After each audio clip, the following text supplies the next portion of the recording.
जान लेके गोइलो जान काहे बना के पहचान काहे बना के पहचान जान लेके गोइलो जान लेके गोइलो जान काहे बना के पहचान जान लेके गोइलो जान काहे बना के पहचान जान लेके गोइलो जान भला ही रहती अनजान जान लेके गोइलो जान काहे बना के पहचान जान लेके गोइलो जान जान लेके गोइलो जान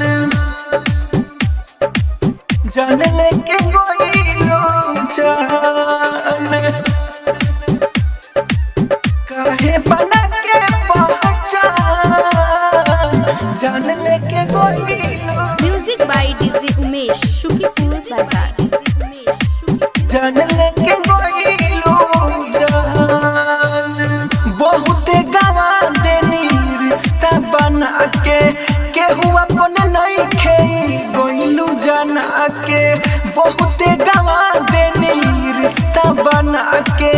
केहू अपन नहीं खे गोइलू जाना के देखते होई है भगवान जान लेके गोइलू जान काहे बना के पहचान जान लेके गोइलो जान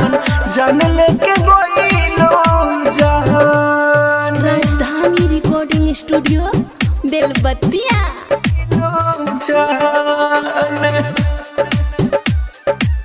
काहे बना के पहचान